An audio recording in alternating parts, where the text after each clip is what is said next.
सुखसम्पत्करुणानिकेतनं व्रतदानतपः क्रियाफलं सहजानन्दगुरुं भजे सदा।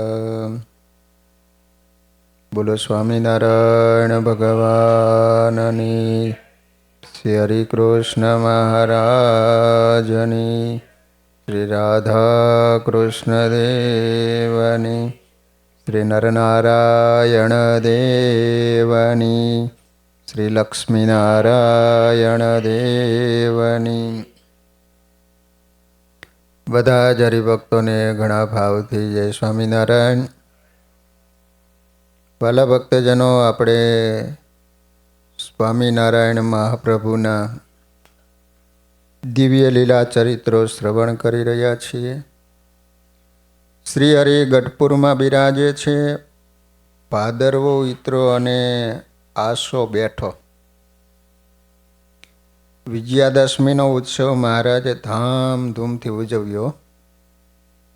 શરદ પૂર્ણિમાના ઉત્સવ પ્રસંગે મહારાજના મુખ ઉપર કંઈક જુદી જ ચમક જણાતી હતી। ગોપીઓ સાથે શ્રી કૃષ્ણના રાસથી શરદની રાત ધન્ય બની ગઈ, પરંતુ પોતાના ધામ સાક્ષાત કહેતા ગુણાતીતાનંદ સ્વામી, એમનો પણ તે દિવસે જન્મ થયેલો। પછી પૂનમનું ગ્રહણ હતું। ગ્રહણ આવે ને, ગ્રહણ પાડવું જોઈએ, સૂર્યનું અને ચંદ્રનું। પછી સૂતક પણ પાડવું જોઈએ। ઘણા બધા અત્યારના આધુનિક માણસો નિષેધ કરતા હોય છે, પણ એની બધી અસર થતી હોય છે। પછી મહારાજે ગ્રહણ દરમિયાન આચરવાની વિધિનું તાત્પર્ય સમજાવતા કહ્યું કે ચંદ્રનો ગ્રાસ થાય એટલો સમય ચંદ્રને અત્યંત દુઃખ થાય છે। બોલો, રાહુ અને કેતુ છે ને, એ સૂર્ય અને ચંદ્રને ગ્રહણ કરે, એ સમયે એને દુઃખ બહુ થાય, એટલે એ સમયે ભગવાનનું ભજન કરવું જોઈએ। તો દુઃખમાંથી એની મુક્તિ થાય એ માટે ભગવાનની કથા કીર્તન કરવા જોઈએ, જેથી ચંદ્રનું કષ્ટ હળવું બને। વળી આ ગ્રહણ દરમિયાન આકાશમાં વાતાવરણ કલુષિત થાય છે। આજનું સાયન્સ પણ સ્વીકારે છે કે ગર્ભવતી મહિલા હોય તો એને ડાયરેક્ટ જોવાય નહીં, એટલે ખાવા પીવાનો નિષેધ કર્યો છે। અને ગ્રહણ છૂટે કે તરત સબોળ સ્નાન કરવાનું કહ્યું છે। કપડા સહિત સ્નાન કરી લેવાનું। એ અમેરિકાના લોકો નહીં પાડતા હોય, પાડે કેવું? અચ્છા અચ્છા। શાસ્ત્રકારોએ બતાવેલી આ વિધિમાં આધ્યાત્મિક રહસ્ય છે અને શુદ્ધિકરણની ભાવના પણ છે। પછી સંતો પાસે કીર્તન ભક્તિ કરાવી, ગ્રહણ છૂટ્યું એટલે પોતે રોજા ઘોડા ઉપર બિરાજી સંતો હરિભક્તો સાથે ઉન્મત્ત ગંગામાં નાહવા પધાર્યા। નાહીને રોજા ઘોડાના કપાળમાં ચાંદલો કર્યો। પછી પ્રાગજી દવેને બોલાવ્યા, એમના કપાળમાં પણ ચાંદલો કર્યો અને રોજો ઘોડો એને અર્પણ કરી દીધો। પ્રાગજી પુરાણી હતા। મહારાજની પાસે બે પુરાણી હતા।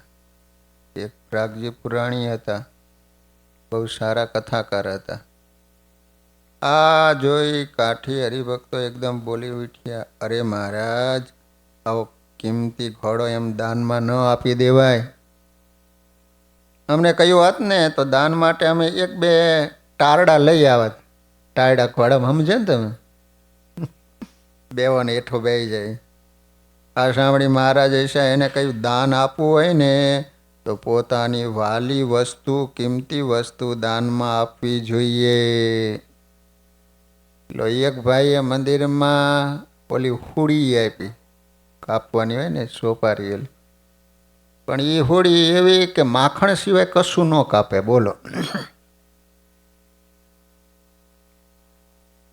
મંદિરમાં ફ્રૂટ લાવે, કેળા હા ઓલા થઈ ગયેલા હોય ને, ભાઈ ભગવાન કે મારા દયા કરજો, દીકરો આપજો. ભાઈ દીકરો એવો આપે ને તે ઊભું જ ન રહે, પડી જ જાય. ઉતરતી વસ્તુનું દાન આપવું એ તમોગુણી દાન છે. એનું ફળ પણ એવું જ મળે. સારામાં સારું દાન આપવું. પછી મહારાજે લીમતરુ નીચે સભા કરી અને ઉત્સવ કરાયો. પછી શાલિગ્રામની મૂર્તિને દૂધ પૌવા ધરી મહારાજ સૌ સંતોને દૂધ પૌવા આપવા લાગ્યા. સૌને પ્રસાદી આપતા જાય ને કહેતા જાય, સંતો ખૂબ જમો, આજનો અવસર અમૂલ્ય છે. ગઢપુરમાં મહારાજે દીપોત્સવ અને અન્નકૂટ કરાવવાના હતા, તેથી આજુબાજુના ગામોમાંથી હરિભક્તો ગઢપુર આવ્યા હતા. મહારાજે દીપોત્સવને દિવસે હરિભક્તોના મનોરથ પૂરા કરવા સોનેરી વસ્ત્રો અને સુવર્ણ અલંકારો ધારણ કર્યા હતા. પછી જ્યાં દીપમાળા ગોઠવી હતી ને ત્યાં આવી સિંહાસનમાં બિરાજ્યા. આરતી ધૂન બાદ બ્રહ્મમુનિ દિવાળીના પદો ગાવા લાગ્યા. પહેલાં છે ને દીપમાળા પૂરવામાં આવતી, લાકડાનો આમ ગોળ હોય, એની અંદર દીવા મૂકવાના આવે. હજી પણ ગામડાના હરિમંદિર, બહુ જૂના મંદિરો હોય ને ત્યાં એવી દીપમાળાઓ હોય છે. સખી હૈડે તે હરખ નમાય, આજ દિવાળી રે, હું તો મગન થઈ મન માય ભૂદર હાડી રે. હું તો હરખ ભરી મન માય હરીને વધાવું રે. સખી અહો નિશ બારે માસ, રહેજો આવું આવું રે. બ્રહ્મુનિએ મધ્યરાત્રિ સુધી 4 પદ ઘૂંટી ઘૂંટીને ગાયા અને સૌના અંતરમાં શ્રીહરિની મૂર્તિના દીપ પ્રગટાવી દીધા. બીજે દિવસે સવારે ઉન્મત્ત ગંગામાં સ્નાન વિધિ કરી મહારાજ દરબારમાં પધાર્યા. અન્નકૂટ ઉત્સવ હોવાથી આજે પણ મહારાજે સુવર્ણના તારના વસ્ત્રો અને આભૂષણો ધારણ કર્યા. સોનાના તારવાળા. માણકી ઘોડી ઉપર સુંદર સોનેરી પલાણ નાખ્યું. હીરેની લગામ પહેરાવી માણકીને તૈયાર કરી મહારાજ એના ઉપર બિરાજમાન થયા. વાતે ગાતે રાધા વાવ પધાર્યા. રાધા વાવ છે હો.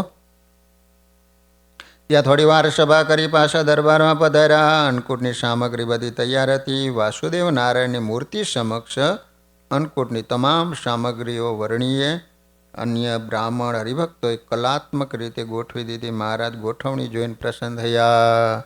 હા, અન્નકૂટ એ ગોઠવતા આવડવો જોઈએ, નકર શો બરાબર ન આવે. તો મહારાજ રાજી થઈ ગયા કે સરસ રીતે તમે અન્નકૂટ ગોઠવો હશે હો. એ સમયે હજી ગોપીનાથજી મહારાજનું મંદિર થયું નહોતું. એ સમયે ભગવાને 1861ની સાલમાં વાસુદેવ નારાયણની મૂર્તિ ત્યાં પધરાવી આપી હતી. કારણ કે અભલ ખાચરનો પરિવાર, એને નિયમ હતું કે મહારાજના દર્શન સિવાય અન્નજળ લેવું નહીં. તો મહારાજને બહાર ગામ જવું હોય તો એટલે મહારાજે કહ્યું કે અમે બહાર ગામ ગયા હોય ને ત્યારે વાસુદેવ નારાયણના દર્શન કરીને તમારે અણજળ લેવાના. અને વાસુદેવ નારાયણની મૂર્તિ છે એ આલોકના પથ્થરની નથી હો. સ્વયં શ્વેત દીપમાંથી વાસુદેવ નારાયણના મુક્તો આપી ગયા. એ ગઢપુરી મૂર્તિ ગાડામાં લઈને લાવ્યા. મહારાજે જોઈ, ગમી ગઈ. પછી પૂછ્યું કે આની કિંમત શું? તો કે અમે ઘેલા નદીએ સ્નાન કરીને આવીને પછી બધી વાત કરશું.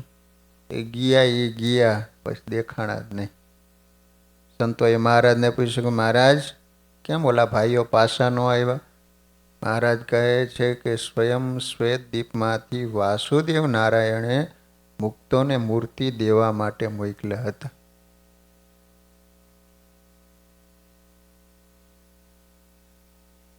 અચ્છા, એ મને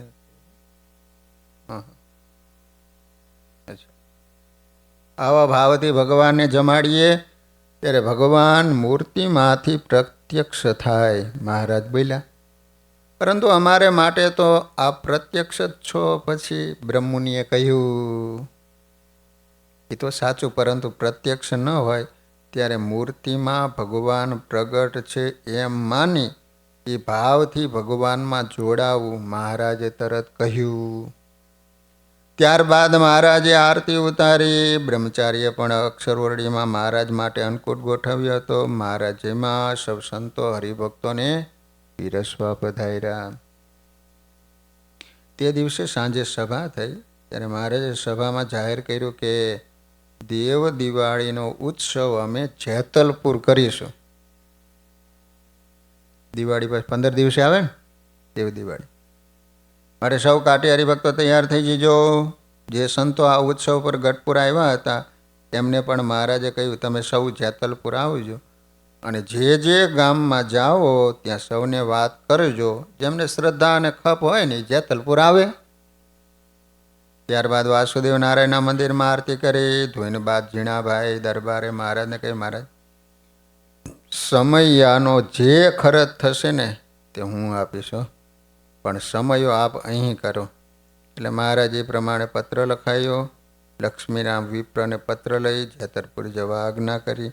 બીજે દિવસે વહેલી સવારે લક્ષ્મીરામ વિપ્ર પત્ર લઈ અને કારિયાણી પહોંચી. અહીં સચ્ચિદાનંદ સ્વામીને મળ્યા ને ત્યારે એણે પૂછ્યું કેમ આવ્યા છો બ્રાહ્મણ? ત્યારે કહ્યું જેતલપુરનો સમયો બંધ રહ્યો છે.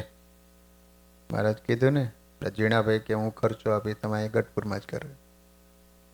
ગઢપુરમાં સમયો કરવાનો ઠરાવ કર્યો છે એટલે મહારાજનો પત્ર લઈને જેતલપુર જઉં છું.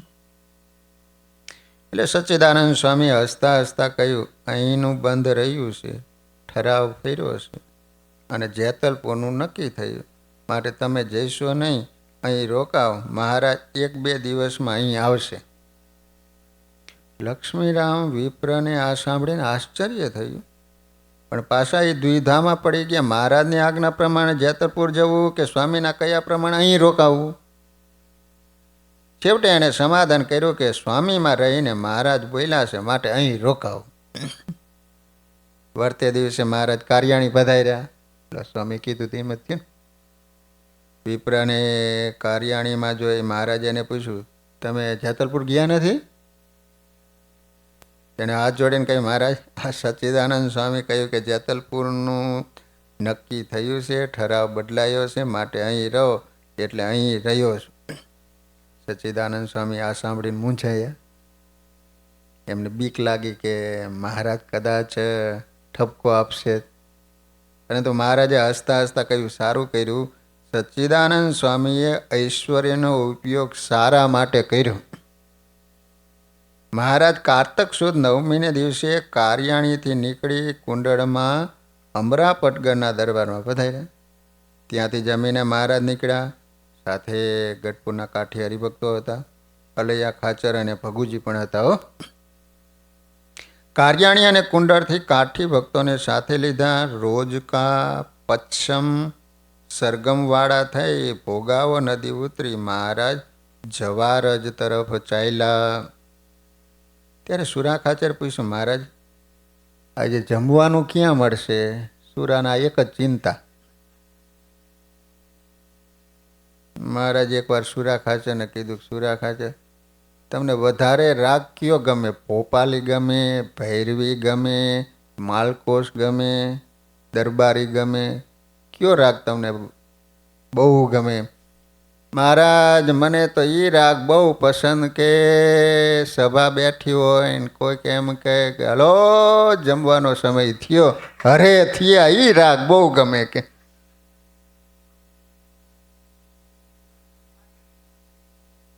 અમથા ગયા હતા અહીંયા રહેતા. ત્યારે મહારાજે હસીને કહ્યું કૌકા ગામ આવે ને ત્યારે જમવા ભેગા થઈશું, એ સિવાય આશા રાખશો નહીં. જવારજ ગામ આવ્યું એટલે મહારાજે માણકીની લગામ છોડી દીધી અને એની મરજી પ્રમાણે એને ચાલવા દીધી. માણકી સીધી જ્યાં ક્ષત્રિયોના આવાસ હતા ને એ તરફ ગઈ અને ચોકમાં જઈને ઊભી રહી. જવારજ ગામ છે.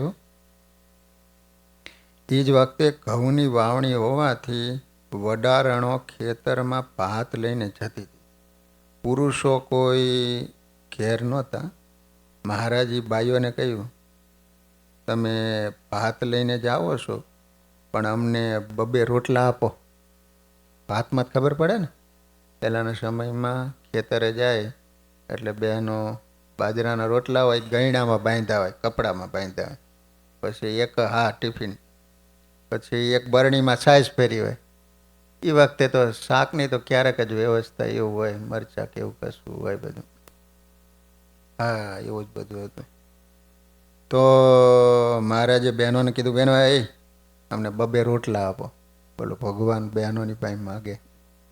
અમે સ્વામિનારાયણ પોતે છીએ, અમારી સાથે અમારા ભક્તો છે, એમને તમારા રોટલા ખપશે એટલે તેમને જમાડો. તેઓ બધા જમશે એટલે અમે પણ જમ્યા એમ માની લઈજો. મહારાજના શબ્દો સાંભળી વડારણો તરત અંદર ગઈ અને ક્ષત્રિયાણીઓને કહ્યું, વગર તૈડે ભગવાન સ્વામિનારાયણ પધાર્યા છે અને જમવાનું માગે છે. તેઓ કહે છે અમારા કાઠી ભક્તોને જમાડશો એટલે અમે જમી રહીએ. આ સાંભળી એને સૌને બહુ જ આનંદ થયો અને વડારણોને કહ્યું, જાઓ મહારાજને જઈને કહો કે ઘરમાં ઘી, ગોળ અને લોટ ઘણો છે, બ્રહ્મચારી શીરો બનાવી લે. મહારાજે આ સાંભળી બ્રહ્મચારીને કહ્યું, બ્રહ્મચારી આ સુરાની ભૂખ ભાંગો. બ્રહ્મચારી અંદર ગયા, એમને ઘી, ગોળ અને લોટ પુષ્કળ પ્રમાણમાં આપ્યો. તેમણે તરત સૌ માટે શીરો બનાવી દીધો. ગામડામાં પહેલાં સંતો જતા ને તે હરિભગતની રસોઈ હોય ને તો 15-20 જણાને લઈને આવે. સંતો કે આટલું બધું કેમ? એ કે અમારા બહેનોને ક્યારેક શાંતિ ન લેવાની હોય કે એટલે બધા માટે બનાવી દો.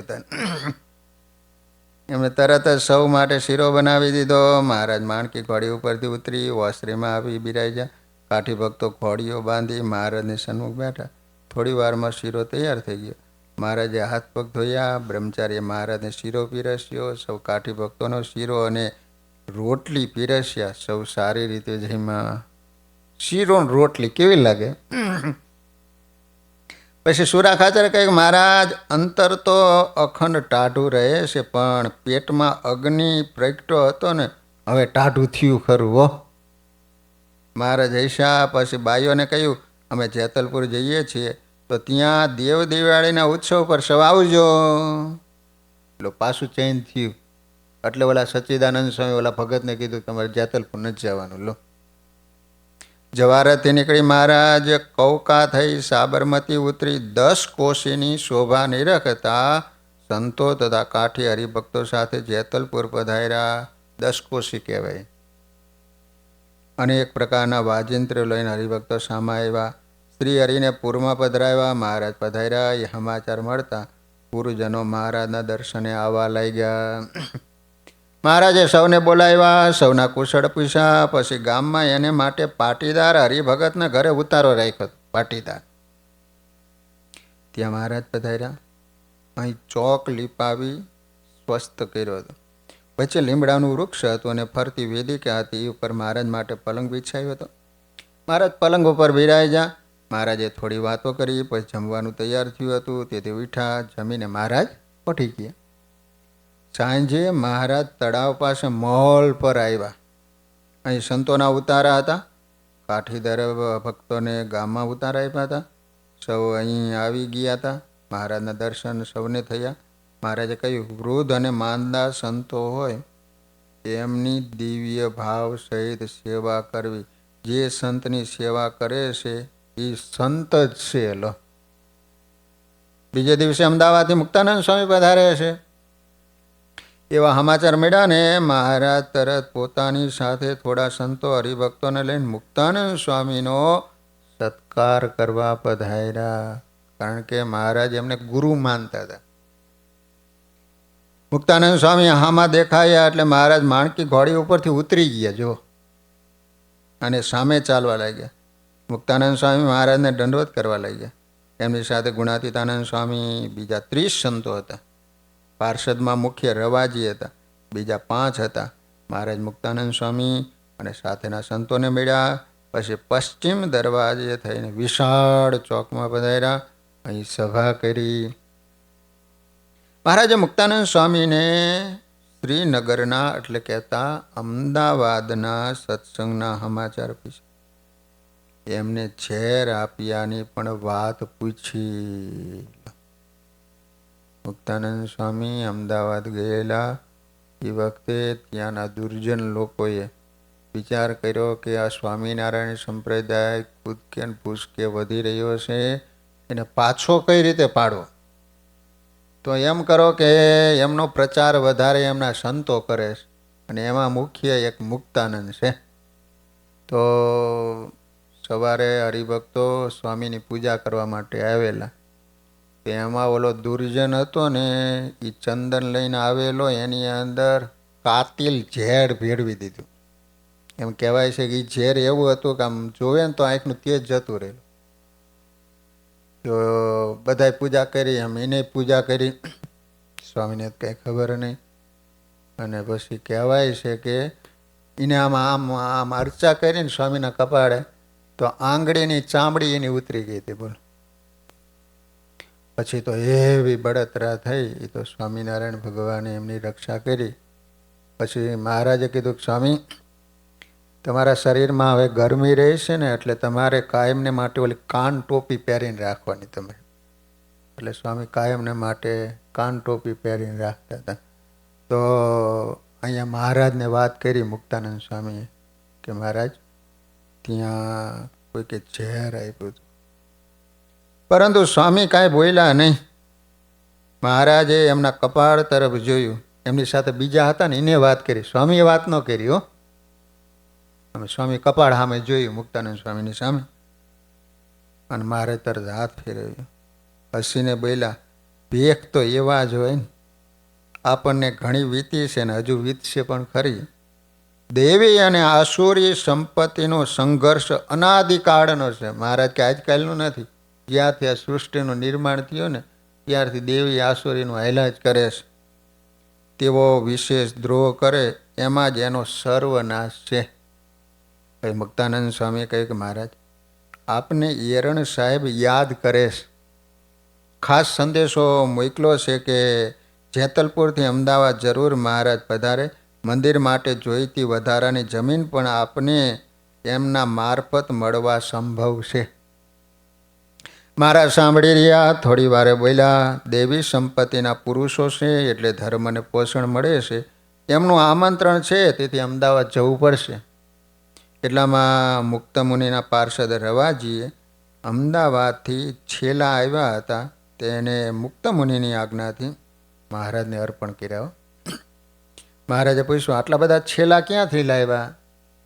એમણે કહ્યું, આ સ્વામીની વાતોથી અમદાવાદના શેઠિયાઓ રાજી થઈ ગયા, અને આપના સારું એને આ છેલ્લા ભેટ મોકલ્યા છે. મહારાજ આ સાંભળી મુક્ત મુનિની સત્સંગ પ્રવર્તાવાની રીતથી પ્રસન્ન થયા. કાર્તિક સુદ 10મીને દિવસે હરિભક્તોનો સંઘ આવવા લાગ્યા. સૌને મહારાજના દર્શનની લગ્ની હતી. અંતરમાં એમનું ભજન થતું હતું. મહારાજ શું કરતા હશે, ક્યાં એમનો ઉતારો હશે, ક્યાં સભા સ્થાન હશે, ક્યારે દર્શન થશે, આવા વિચારોથી એમને સહેજે અંતર્વૃત્તિ થઈ જતી. એટલે હરિભક્તો રસ્તામાં ચાલ્યા આવતા હતા, પણ વિચારો મહારાજના જ થતા હતા. અંદરમાં મહારાજની મૂર્તિ દેખાતી. એ જ હસ્તી દિવ્ય મૂર્તિ ચટકતી ચાલે ચાલતી ઘનશ્યામ અને કિશોર સ્વરૂપે અંતરમાં રહેલા ચિદાકાશમાં એમને દેખાતી. એમ દર્શન કરતા જેતલપુર સૌ આવી ગયા. મહારાજના દર્શન કર્યા. અંતરની મૂર્તિ અને બહારની મૂર્તિ એક થઈ જાય. લો, પ્રબોધિની એકાદશીને દિવસે મહારુદ્રનો જે વડ છે એની નીચે સભા કરી. જો જેતલપુર વડ છે, જ્યાં મહારાજે યજ્ઞ કર્યો, ત્યાં જેતલપુર ગયા હોય છે એને ખબર છે. મહારાજ પાટ ઉપર બિરાજ્યા, શ્વેત વસ્ત્રો ધારણ કર્યા. મહારાજે કહ્યું, આજે ધર્મદેવનો જન્મ દિવસ છે. એમના પિતા ધર્મદેવ હતા. હા, પ્રબોધિની એકાદશીના દિવસે. ધર્મના અમે પુત્ર, એટલે ધર્મ અમને વહાલો, ધર્મને અમે વહાલા. ધર્મથી જગતની સ્થિતિ રહી છે, અધર્મમાં એનો નાશ રહ્યો છે. અમારો જન્મ પણ ધર્મ પ્રવર્તાવવા માટે થયો. ભક્તિએ સહિત ધર્મ એ જ ભાગવત ધર્મ. પછી શ્રી હરિભક્તોએ મહારાજનું પૂજન કર્યું. મહારાજે સૌને આશીર્વાદ આપ્યા. 12ને દિવસે સૌને પારણા કરાવી અને રજા દીધી. મહારાજ 13ને દિવસે જેતલપુરથી શ્રીનગર જવા સંત મંડળ સાથે નીકળી ગયેલો. વટવા ગામને માર્ગે ચાલ્યા અને મધ્યાહને અમદાવાદ પહોંચ્યા. વટવા ગામ છે ને, જેતલપુરથી અમદાવાદ જાઓ એટલે રસ્તામાં. નથુ ભટ્ટે અને દામોદરે આગળથી જઈ એરણ સાહેબને મહારાજ આવતીકાલે પધારવાના છે એ વાત કરી. તેથી એને એમના સેનાઓને મહારાજનું સ્વાગત કરવા મોકલ્યા હતા. શ્રીનગરના ભક્તોની સાથે આ સેનાનીઓ જોડાયા, મહારાજને સન્માનપૂર્વક શહેરમાં લઈ આવ્યા. મહારાજ શ્રીનગરમાં જ્યારે પધારતા ને ત્યારે ભક્તો વાજિંત્રો સાથે મહારાજની સન્મુખ જઈને સ્વાગત કરતા. મહારાજને મુખ્ય બજારોમાં ફેરવતા. શ્રીનગરના ભાવિકજનો પણ દરેક સમયે મહારાજના દર્શન માટે ઉમટતા. અટારીઓ અગાસીઓ ચિક્કાર થઈ જતી. બહેનો એ બધા ઉપરથી દર્શન કરે. પુષ્પો વેરાતા અને પુષ્પ માળાઓના ઢગલા થતા. સૌને આશ્ચર્ય થતું કે દરેક વખતે સ્વામિનારાયણ ભગવાનના દર્શન કરવા માટે આટલા બધા લોકો કેમ ઉમટે છે. એવું આશ્ચર્ય અનુભવતા પોતે પણ એમાં આશ્ચર્ય મૂઢ બની સામેલ થઈ જતા. મહારાજના સ્વરૂપનો આ જ મોટો પ્રભાવ હતો. સૌને લાગતું કે જાણે ચમકનો પહાડ આવતો લાગે છે. દરેકના ઇન્દ્રિયો અંતઃકરણને આમ ખેંચી લે છે. નવા વાસમાં જ્યાં સંતો માટે નવી ધર્મશાળા બનાવી હતી ત્યાં મહારાજનો ઉતારો હતો. પરંતુ એ પહેલાં મહારાજ લીમડાના વૃક્ષ નીચે પાઇટ ઉપર બિરાજમાન થઈ. અહીં એરણ સાહેબે મોકલાવેલ એમના સેનાનીઓએ મહારાજને સલામી આપી અને પછી મહારાજની રજા લીધી. ત્યારબાદ મહારાજ ઉતારામાં પધાર્યા. બ્રહ્મચારીએ થાળ તૈયાર કર્યો, હાથ પગ ધોઈ જમવા પધાર્યા. ત્યારબાદ સંતોને જમાડી અને પોતે પોઢી ગયા. સાંજે એરણ સાહેબના ચોકીદાર મોતીરામ એરણ સાહેબનો સંદેશો લઈ અને આવ્યા. એને કહ્યું, સાહેબે વિનંતી કરી છે કે બંગલે પધારો. આ મોતીરામ હતા ને એને ઇંગ્લિશ ભાષા આવડતી હતી, ગુજરાતી આવડતી હતી. મારે તરત તૈયાર થઈ ગયા. સાથે થોડા સંતો અને તલવારધારી એક પાર્ષદને લીધા. હરિભક્તોમાં પણ મુખ્ય હરિભક્તોને સાથે લીધા. મહારાજે સૌને સૂચના આપી કે સાહેબ જેટલાને બોલાવે એમને જ ઉપર આવવો, બીજાએ નીચે બેસી રહેવું. એમાં કોઈને દુઃખ લાગે એવું હોય ને તો અમારી હારે ન આવવું એને, કે અમને નીચે રાખીને પોતે ઉપર જતા રહીએ એવું લાગે તો આવશો જ નહીં એકદમ. મહારાજ પધાર્યા, સમાચાર મળ્યા એટલે સાહેબ એમના અમલદારોને લઈને નીચે આવ્યા. એમને માથે પહેરેલો ટોપો હાથમાં લઈને મહારાજને નમસ્કાર કર્યા. પછી મહારાજનો હાથ પકડી મહારાજને ઉપર પોતાની કચેરીના કમરામાં લઈ ગયા. અહીં મહારાજ માટે તૈયાર રાખેલી સિંહના મોહરાવાળી ચાંદીના હાથાની ખુરશી ઉપર મહારાજને બેસાડ્યા. પછી મહારાજના કુશળ પૂછ્યા. થોડી વારે મોતીરામ ચોકીદારે કહ્યું, થોડા સંતો નીચે બેઠા છે, તે જો આપ કહો તો ઉપર લઈ આવું. એટલે સાહેબે હા કહી. મહારાજે કહ્યું, મુક્તાનંદ સ્વામી, નિત્યાનંદ સ્વામી, આનંદાનંદ સ્વામી, ઉત્તમ કુમાર એટલે દાદા ખાચર. એનું સાચું નામ ઉત્તમ કુમાર હતું, પણ સ્વામિનારાયણ સંપ્રદાયમાં બધા એને દાદા કહેતા. તેમજ સોમલા ખાચર, સુરા ખાચર, અલૈયા ખાચર, માતકા ખાચર અને હેમંતસિંહ દરબાર આટલાને બોલાવો. મોતીરામ તરત નીચે ગયા અને એને પોતાની સાથે કચેરીમાં લઈ આવ્યા. એરણ સાહેબે કહ્યું, આપનામાં એવો ચમત્કાર છે કે નીતિ વિનાના પશુ સમાન મનુષ્ય પણ સારા નીતિમાન બની જાય છે.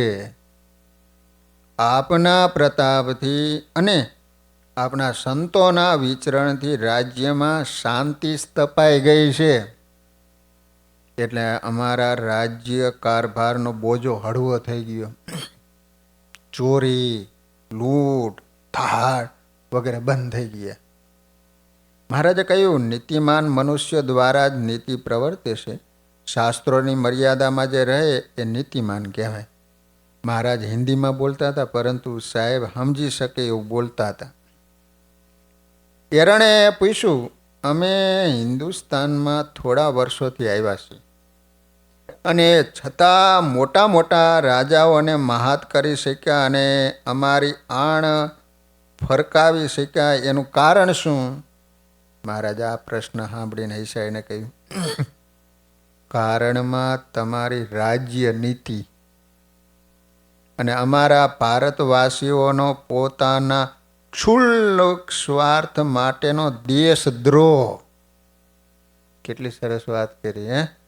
અમુક માણસો એવા હતા ને, ક્ષુલ્લક સ્વાર્થ માટે અંદર અંદર એમના ક્લેશ, અનીતિ, કાવા દાવા આ બધાથી તેઓ સોરાઈ ગયા હતા. વળી આ કારણે દેશમાં ધર્મ અને અનીતિના મૂળો ઊંડા ગયા હતા. એટલે એમને ઉખેડી નાખવાની પણ ભગવાનની ઈચ્છા હતી. તમે પૂર્વજન્મમાં કોઈ સત્પુરુષને પ્રસન્ન કર્યા હશે, તેથી તમારામાં ભગવાને પ્રેરણા કરી તમને અહીં મોકલા. ભારતના જ દેશવાસીઓએ કરેલા દેશદ્રોહોને પરિણામે તમને સફળતા મળી છે. લો, અંદર અંદરના માણસો ફૂટી ગયા.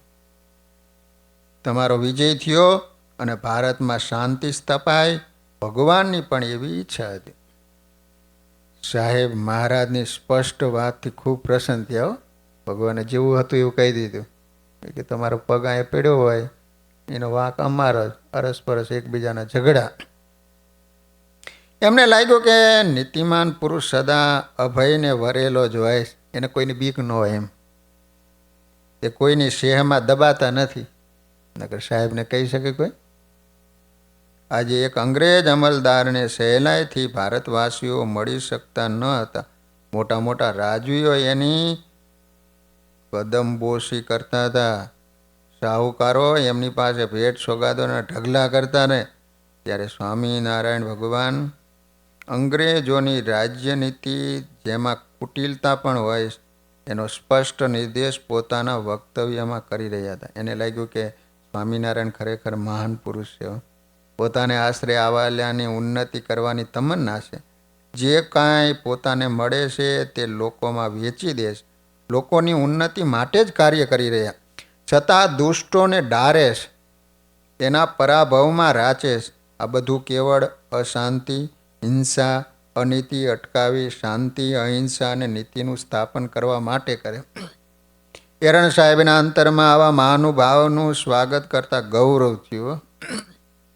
તેમણે મહારાજનું પુષ્પહારથી પૂજન કર્યું, પાન બીડી અર્પણ કર્યા. મહારાજના સફેદ વસ્ત્રો ઉપર અત્તર છાંટ્યું. અત્તર. દરબારોને પણ એવા જ ભાવથી સન્માન્યા. મહારાજને કિંમતી શાલ ભેટ આપી. તમામ સંતોને વસ્ત્રો આપ્યા. કાઠી દરબારોને પણ જુદી જુદી ભેટો આપી. પછી એને મહારાજને પૂછ્યું, આપને જે જગ્યા આપી છે તે આપે જોઈ? મહારાજે કહ્યું, હા, જગ્યા તો જોઈ, અને એના ઉપર અમારા સંતોએ સાધુઓને રહેવા માટે ધર્મશાળા પણ બાંધી. અમે ત્યાં જ ઉતર્યા.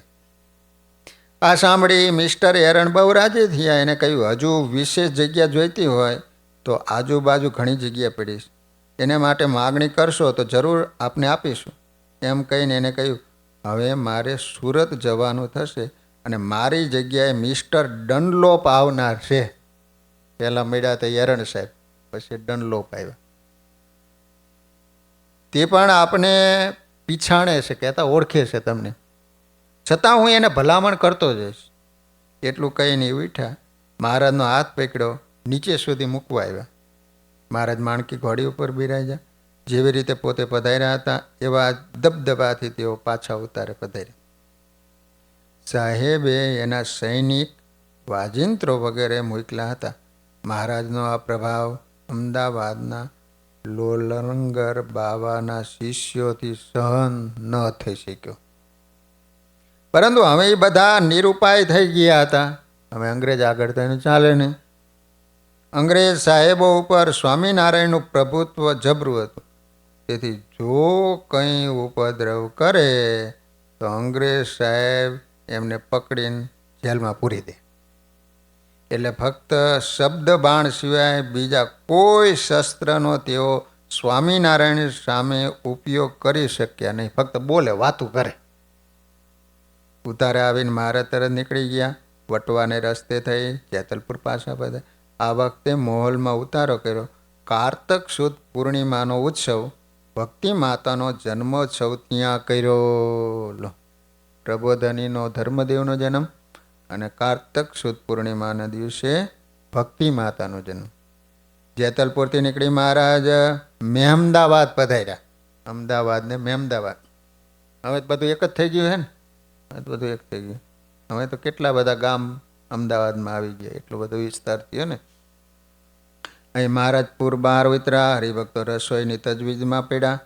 એટલે મહારાજે અહીં સભા કરી. સર્વે સંતો હરિભક્તો આવી ગયા.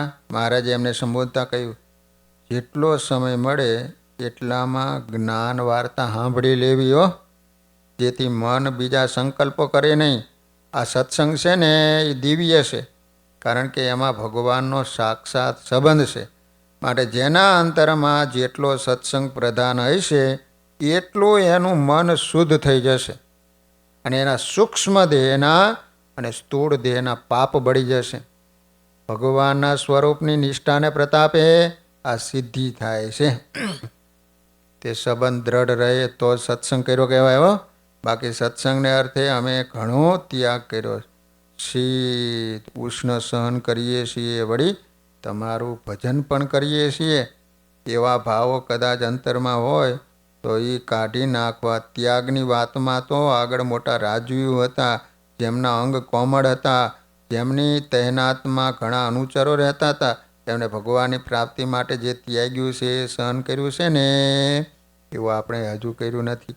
આપણા ત્યાગનો આવો ભાવ કદાચ અંતરમાં આવી જાય ને, તો આવા મોટા રાજવીઓના ત્યાગનો વિચાર કરો. નહીં તો આ પ્રકારનો સૂક્ષ્મ ભાવ પણ ભગવાનની પ્રસન્નતામાં બાધક નીવડશે. મહારાજની વાતનું લક્ષ્ય સભામાં બેઠેલા સંતો હરિભક્તોના સંકલ્પો અને ભાવો ઉપર હતું. મહારાજ એમને સદા એવી જાગ્રત દશામાં રાખવા માગતા હતા કે પોતાના ગુણોનું માન કદી એમના અંતરમાં પેશે નહીં. મહારાજને હજુ ઘણું કહેવું હતું. સભા મહારાજની વાત ચિત્રવત બનીને સાંભળી રહ્યા હતા. મહારાજે કહ્યું, અનિર દેશથી કહેતા અક્ષરધામમાંથી ફક્ત તમારા કલ્યાણ માટે અમે અહીં પ્રગટ થયા છીએ. જો મહારાજ પત્ર લખતા ને તો એની અંદર એવું લખતા, અનિર દેશથી લિખાવીતમ શ્રી સહજાનંદના. જય સ્વામિનારાયણ વાંચજો. અનિર્દેશ એટલે શું? નિર્દેશ કરી શકાય નહીં એને કહેવાય અનિર્દેશ. ભગવાનનું ધામ અક્ષરધામ કે જેનો આપણે નિર્દેશ ન કરી શકીએ, બતાવી ન શકીએ. એટલે મહારાજ જ્યારે જ્યારે પત્ર લખતા ત્યારે એવું લખતા કે અમે અનિર્દેશમાંથી આવ્યા છીએ. એ અમારું અક્ષરધામ અકલ્પ્ય છે. મનની ગતિ ત્યાં સુધી નથી. વાણી પણ એ દિવ્ય ધામનું વર્ણન કરતા વામણી બની જાય. એટલે અમારા હેતુ તરફ તમે લક્ષ્ય રાખજો, અને આ જગતની કોઈ વાસના અંતરમાં પેશવા દેશો નહીં. પુરુષને સ્ત્રીની અને સ્ત્રીને પુરુષની વાસના હશે, પુત્રની કે ધનની વાસના હશે તો બીજા અનેક જન્મમાં એ બધું મળી રહેશે, પણ એમાં અમારો સંબંધ છૂટી જશે. માટે વિષય સુખની ઈચ્છા અંતરમાં રાખશો તો અમારા સ્વરૂપનું તમને સ્વપ્નમાંય પણ સુખ નહીં આવેલો, અને આવી દિવ્ય પ્રાપ્તિ ગુમાવી દુઃખના દરિયામાં પડશો. આટલું કહી મહારાજ મૌન રહ્યા. મહારાજની વાણી વેધક હતી હો. સભામાં બેઠેલા ઘણા સંતો હરિભક્તોના અંતરના સૂક્ષ્મ સંકલ્પો આ વાણી સાંભળીને ઓસરી ગયા. અંતર નિર્મળ થઈ ગયું. એમને લાગ્યું કે આ શબ્દો અક્ષરધામના છે, જગતમાંથી ઉખેડી ભગવાનમાં જોડવાના છે. એટલામાં રસોઈ તૈયાર થઈ ગઈ અને મહારાજ જઈમાં સવારે ત્યાંથી નીકળી દહેગામ, ડભાણ, કેરિયાવી થઈ મહારાજ સંઘ સાથે બામણોલી પધાર્યા. ત્યાં તખાપગી, એના પુત્ર બાવાજી અને સાંખ્ય ધર્મ પાળતી પુત્રી પ્રતાપ, માનબા, જીતબા બધા અચાનક મહારાજ પધાર્યા એથી ખૂબ રાજી થઈ ગયા. પેલો તખાપગી હતા એને એક દીકરો હતો અને 3 દીકરીઓ હતી. એકનું નામ પ્રતાપ, માનબા અને જીતબા. અહીંયા લગ્ન હતા ને મહારાજ પધારેલા. તે પછી મહારાજ આશીર્વાદ દેવા માટે ગયા. તે બોલો એને મહારાજના દર્શન કર્યા ને તે બધું ટાળી દીધું ને સાંખ્યોગી થઈ ગઈ. એ કે હવે અમારે લગ્ન નથી કરવા. બોલ. તો આ સાંખ્યોગ ધર્મ પાડતી હતી. તે બધા અચાનક મહારાજ પધાર્યા, ખૂબ રાજી થઈ ગયા. એને પોતાના મનોરથ પૂરા કરવા મનગમતી સેવા કરી. મહારાજે સ્વીકારી અને ત્યાંથી નીકળી અને મહારાજ વડતાલ પધાર્યા. સહજાન સ્વામી મહારાજની જય.